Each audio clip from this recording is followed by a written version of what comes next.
Hey there, welcome back. Once again, it is time for the Golden Age of DC Comics, 365 days, where I take this beloved hardcover coffee table book given to me about 2 decades ago by one of my best friends. This has been surfing my coffee table ever since and has been a constant source of comic book shop style conversations, the type I intend to have with you here today right now. Thank you so very much for tuning in. The Golden Age of DC Comics is a Abrams 2004 publication written and curated by Les Daniels, Chip Kidd, and Geoff Spear. You can find the link to the Amazon page in the description where you can get your own copy. It will look great on your coffee table. You can play along at home, and it makes a great gift for a geek. The Golden Age of DC Comics runs between 1938 and 1955, the Silver Age from 1956 until 1970,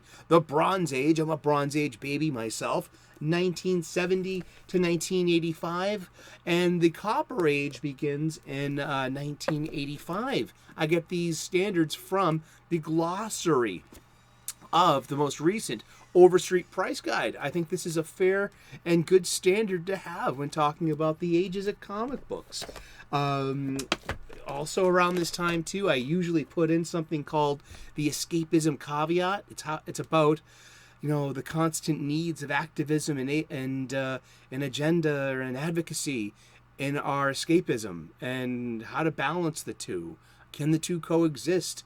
Does one need more respect than the other? I say that escapism exists so we can leave behind the world's problems and not be constantly reminded of them.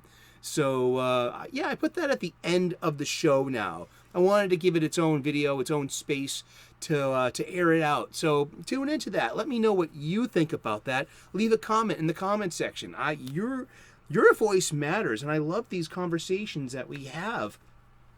I'm using this for the intended purpose of this book. It's a 365 days book. We're going to open up to today's date, which is September the 3rd.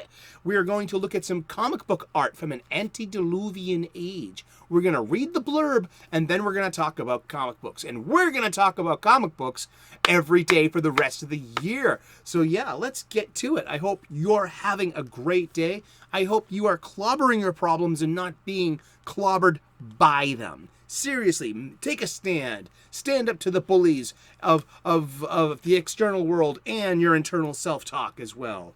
Indeed. This is from Girls Love Stories, number 7, September of 1950. It's about kissing. Oh, kissing. Yay, kissing. Bromance. Sorry, I'm being a stinky boy. But this is a girls' comic book. And there were such things as, we're going to talk about girls in comics. That's today's theme. All right, let's get to it. Then almost, as if it were the most natural thing in the world, his lips were on mine. Suddenly, I realized what had happened.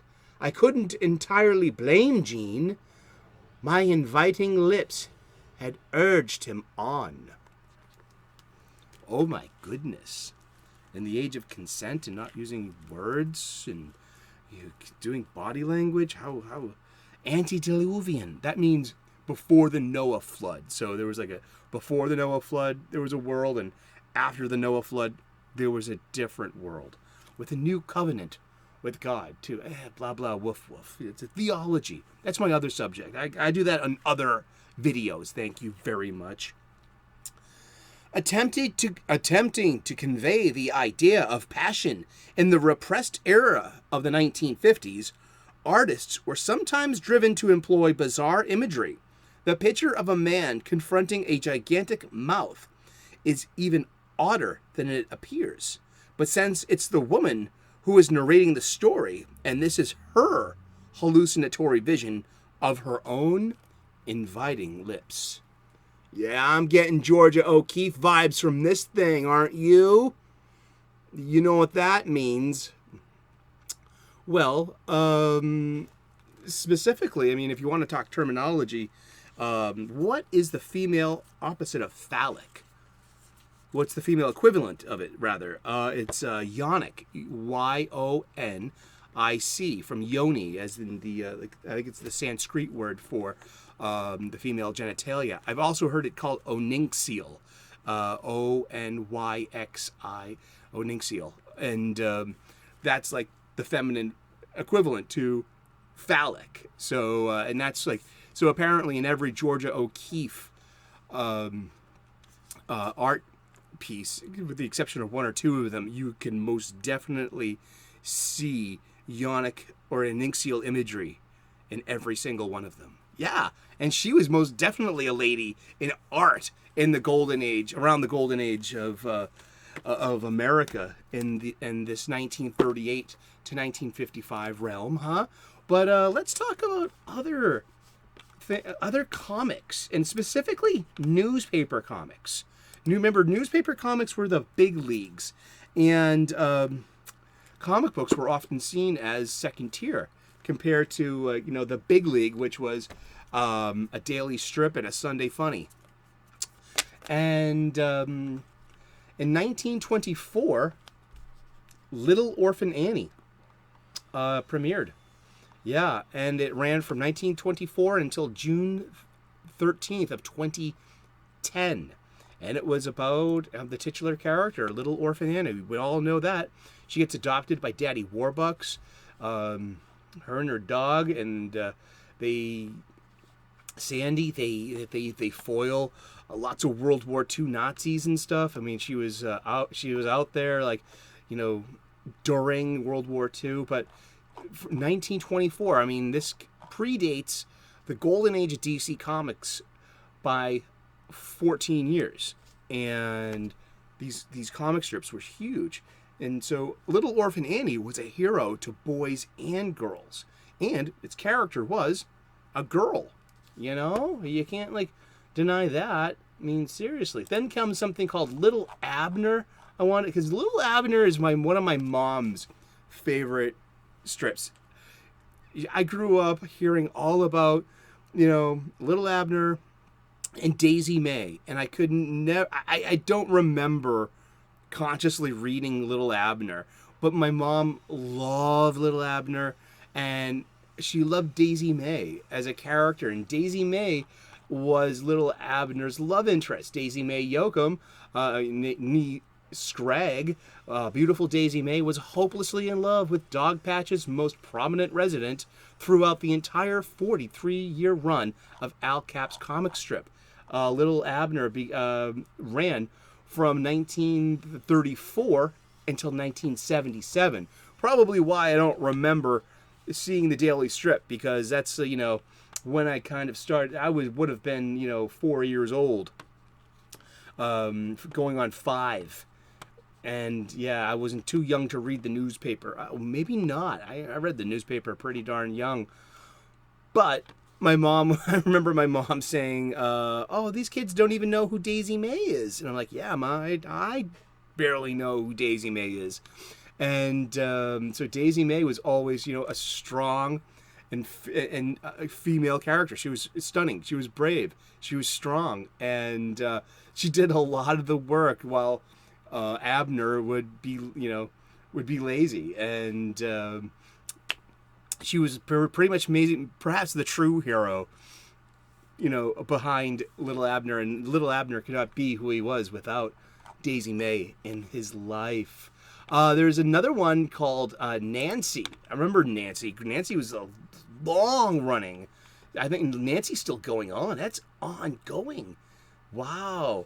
It was a spin-off from the title called Fritzy Ritz, which began in I think in the early 30s, and Nancy got her own strip in 1938, and it's been going on till this present. And that's Nancy in Sluggo, and Nancy's the little girl with the spiky hair and the dark pupils and the red bow in her hair, and these are newspaper strips. So Nancy has been doing her thing, leading in being a leading girl in comics. We're talking about girls in comics today. That's today's subject, because our original art here comes from Girls Love Stories, number 7, and that was a comic book, and that was, that was marketed or directed at girl readers, sure, but things like Nancy, Little Orphan Annie, Little Abner, they were focused at everybody. And there's an even older one. I love how far back this goes. This goes back 104 years. Little Mary Mix-Up was an American comic strip drawn by Robert Moore Brinkerhoff, which ran from January 2nd, 1918 until February 2nd of 1957. Little Mary Mix-Up was a gag-a-day strip featuring a mischievous 9-year-old girl. I'm reading this from, you guessed it, the wiki. Yeah. Mary aged slowly over time, and by World War II, she was an adventurous teenager who could participate in the war. And by then, Little Mary Mix-Up had developed from a gag strip into an adventure strip that involved kidnappers, crooks, and a treasure hunt. However, the Sunday strips were separated from the daily continuity and continued to feature simple gags. Yeah, I mean, you've comics, and then we have Archie Comics, which is Archie Comics pretty much started in 1946. And that's where we were introduced to Betty and Veronica, 2 high school girls, best friends, but both in love with the same boy, Archie Andrews, and how they both compete for his attentions. And but they're strong, stunning, brave, beautiful, female characters. And there have always been strong girls in comics, always. It didn't get recently invented, no. But we've been talking about comic books, and we're going to talk about comic books every day for the rest of the year. So tune in tomorrow, 3 p.m. U.S. Eastern, and we'll find out who we're talking about when we turn the page tomorrow. I wet my whistle. Excuse me. I got laid down by con crud in mid-August, and it's been like nagging me ever since. So please excuse my voice in any quality. I apologize. Please like and subscribe. I would love to earn your subscription. We make daily content here. We talk about comic books every day, and we're going to talk about comic books every day for the rest of the year. So tune in tomorrow, 3 p.m. U.S. Eastern, and we'll find out who we're talking about when we turn the page. Like and subscribe. I would love to earn your subscription. We do make daily content here. We talk about comic books. We talk about gratitude and spirituality. We talk about soups. I am also known as the Sultan of Soup. And I'm just trying to grow my little station.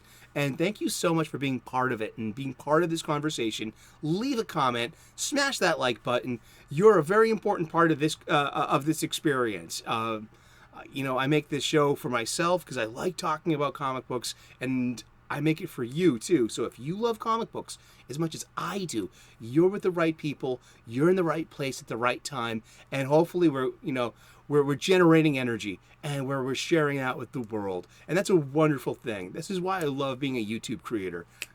Tune in, stay tuned.